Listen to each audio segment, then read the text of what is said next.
여러분 안녕하세요.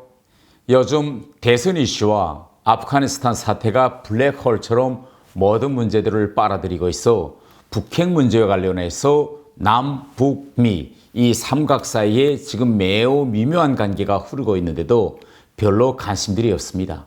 그래서 이 시간에는 지난 한 주 동안 남북미 사이에 어떤 일들이 일어나고 있는지와 어떤 점들을 우리가 주목하고 또 어떤 점들을 우리가 유추해 볼 수 있는지 한 말씀 드리겠습니다.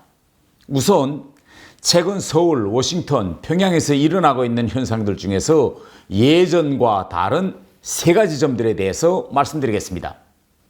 첫째로 지난주 있었던 성김 미국 대북 특별대표의 한국 방문에서 예전과 다른 점들이 포착되었는데요. 성김 미국 대표가 지난 21일 한국에 도착하여 3박 4일 일정을 소화하고 24일 돌아갔습니다. 그런데 그가 한국에 들어올 때는 비행장 도착할 때부터 언론들이 따라붙으면서 취재 열기가 뜨거웠는데 24일 화요일 미국으로 돌아갈 때는 별로 보도하는 언론도 없이 그가 조용히 갔습니다. 물론 아프간 주민들을 한국으로 데려오는 사건이 터져서 언론들이 다 거기에 쏠린 사정과도 관련되겠지만 성김도 그렇고 또 우리 정부도 크게 뉴스거리가 될 만한 감들을 공개하지 않아서 언론들도 별로 기사거리가 될 만한 그런 글감이 없었습니다. 그러나 사실 이번에 성김이 한국에 와서 간헐적으로 발언한 것들 가운데서 매우 중요한 점들이 있는데 그 점은 제가 뒤에서 말씀드리겠습니다. 두 번째로 이상한 점은 성김이 방금 한국 정부 북핵 관계자들을 다 만나고 24일 화요일 돌아갔는데 29일 일요일 바로 오늘 오전에 우리 노규덕 평화교섭본부장이 급히 성김의 뒤를 쫓아서 인천공항을 출발한 점입니다. 아니 방금 이번 주에 성김이 와서 우리 정부 관계자들을 다 만나고 돌아갔는데 왜 우리 대북 대표가 성김을 따라서 급히 미국으로 갈 필요가 있을까요? 세 번째로 이상한 점은 한미연합훈련에 대해 자세하지 않겠다면서 큰 소리치던 김정은 남매가 슬며시 꼬리를 내리고 김정은 본인은 고급 주택단지 건설 현장 방문 등 민생 행보에 나서면서 미국과 한국을 향해 좀 더 지켜보겠으니 빨리 새로운 계산법을 가져와라 라는 식의 동향을 보인 것입니다. 그럼 우리가 성김의 방한과 뒤이어 그를 쫓아가고 있는 노규덕의 워싱턴 방문, 김정은 남매의 조용한 행본 이 세 가지를 보면서 어떤 점들을 주의해서 보아야 할까요? 첫째로 바이든 행정부의 대북 정책 중심이 북핵 문제 해결에서 대북 지원으로 옮겨지고 있지 않는지 우리가 합리적으로 의심해 봐야 합니다. 이번에 성김이 서울에 와서 한 발언들의 핵심은 현재 한반도 상황의 안정적 관리가 바이든 행정부의 중심이다 라는 점을 강조하면서 북한의 비핵화와 대북 인도적 지원은 별개 문제다 이걸 강조했습니다. 그러면 성김이 왜 북핵 문제 해결에 대해서 이야기하기보다는 안정적 관리를 강조했을까요? 여러분도 다 알다시피 지금 바이든 행정부는 아프가니스탄 사태 때문에 탄핵의 코너에까지 몰렸습니다. 이때 김정은이 ICBM이나 SLBM과 같은 새로운 미사일 시험을 하게 되면요, 바이든 행정부는 총체적인 위기 상황에 빠질 수 있습니다.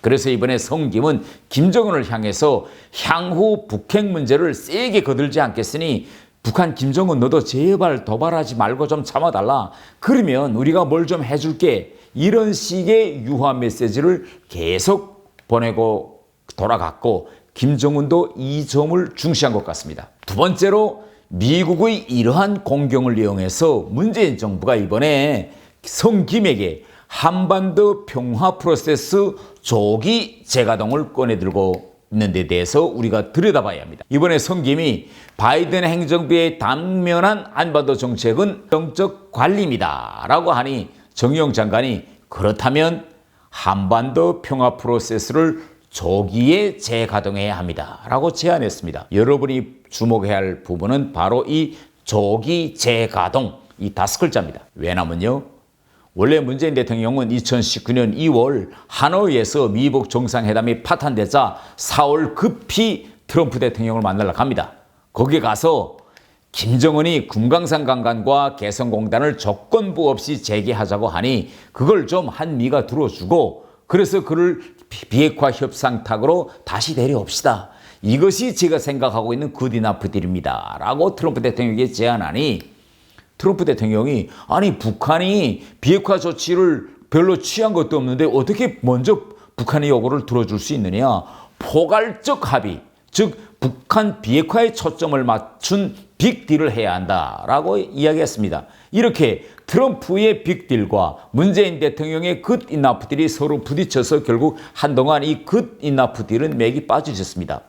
그 후 우리 정부는 기회가 있을 때마다 한반도 평화 프로세스를 계속 주장했으나 김정은이 지난 1월 자기가 지난 4년 동안 핵 개발을 중단 없이 해왔다고 선언하는 바람에 우리 정부도 미국에 대놓고 한반도 평화 프로세스를 가동하자 이렇게 말하지 못하고 있었는데 이번에 성김을 만나보니 미국이 북핵보다는 북한을 안정적으로 관리하기 위해서 미국이 정책 중심을 옮기려 한다. 이런 말을 듣고 우리 정부도 한반도 평화 프로세스를 조기 재가동하자라고 제기하면 미국이 반대하지 않을 것이다 라는 느낌을 받은 것 같습니다. 그런데 지금 미국 조야에서는 한국이 미국과의 합의 범위를 넘어서는 그런 북한 인도적 지원을 하려 하지 않는지라고 지금 의심하고 있습니다.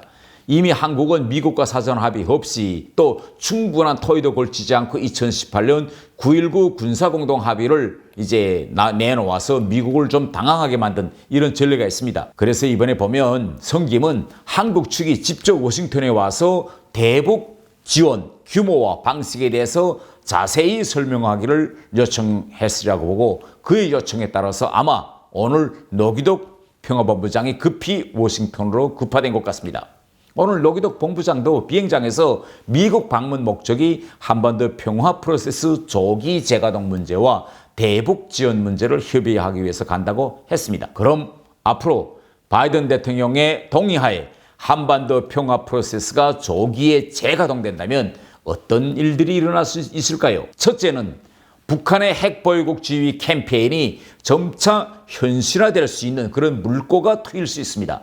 왜냐면요, 지금 미국에서 간헐적으로 나오고 있는 보도들을 보면 바이든 행정부 내에서 미국이 북핵 동결대 제재의 일시적 혹은 일부 완화 방향에서 북한과 타협해야 한다는 그런 단계적 협상론을 주장하는 사람들이 늘고 있습니다.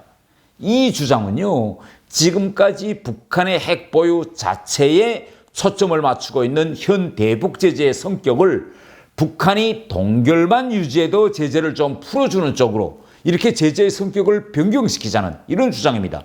이건 결국 눈 감고 북한의 핵보유국주의를 인정해 주자는 주장과 꼭 같습니다. 이렇게 되면 2017년 핵 완성을 선포한 후 김정은이 지금까지 4년 동안 꾸준히 추진해왔던 북한 핵보유국주의 인정 프로세스에 물꼬가 트게 됩니다.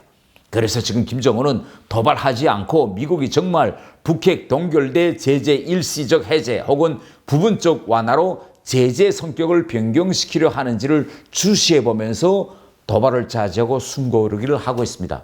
여러분도 보시다시피 지금 우리 유력 대선 주자들 가운데서도 동결대 제재 해제를 주장하는 사람이 있습니다. 두 번째로 문재인 정부의 임기 말 남북 정상회담 가능성이 높아진다는 것입니다. 지금까지 김정은은 남북 정상회담은커녕 당국 대화에도 문을 닫아매고 있습니다. 아니 얼마 전에 복원했던 그런 남북 통신선도 지금 다시 닫아매고 대응도 안 하고 있습니다. 또 우리 정부의 지원 좀 달라고 손 내민 적도 없습니다. 우리만 짝사랑에 빠져서 뭘 좀 주겠다고 계속 서로치고 있습니다.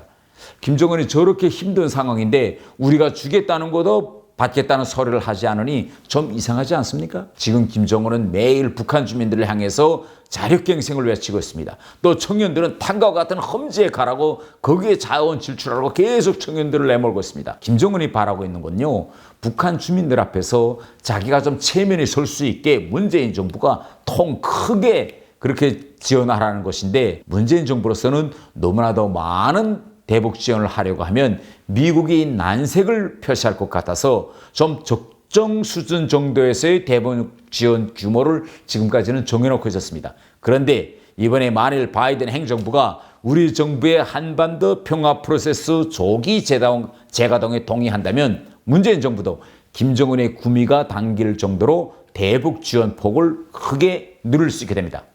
이렇게 되면 문재인 정부의 임기 말 대선용 남북 정상회담이 가능해질 수 있습니다. 문재인 정권에는 이번 아프가니스탄으로 인해 미국이 한반도에 신경을 쓰기 어려운 지금이 남북관계 개선과 정상회담 개최 속도를 올릴 수 있는 기회일 수 있습니다. 또 미국의 허락을 받으면 9월 추석을 맞아서 남북 이산가족 화상 상복, 문재인 대통령의 유엔청의 연설을 통한 한반도 평화 프로세스 조기 재가동 메시지, 또 10월 이태리에 가서는 G20 정상회담 때 교황의 방북 공식 초청 등 몇 단계 이렇게 굵직한 정치적 일정을 통해서 내년 초에 남북 정상회담까지 쭉 밀고 나갈 수 있는 이런 길이 열리게 됩니다. 물론 저는 남북 정상회담과 남북 인적 교류가 많으면 많을수록 북한 내부의 변화를 촉진할 수 있어서 좋다고 생각하는 사람입니다. 그러나 이렇게 남북 정상회담이 대선용으로 이용되는 것은 반대합니다. 그렇게 되면 우리 국민들이 제일 귀중히 여기는 민주주의 꽃인 선거가 결국은 남북관계에서 우리 체제의 아킬레스건으로 이용될 수 있고, 내년 대선에 이어 지방선거 또 2024년 총선 등 선거가 줄을 잇는데 그때마다 북한이 이러한 선거를 이용하여 저들의 이익을 챙기겠다고 달려들 수 있기 때문입니다. 여러분, 오늘은 여기까지입니다. 감사합니다. 여러분, 잘 신청하셨나요? 그러면 구독 쭉, 좋아요, 알람 쭉 눌러주십시오.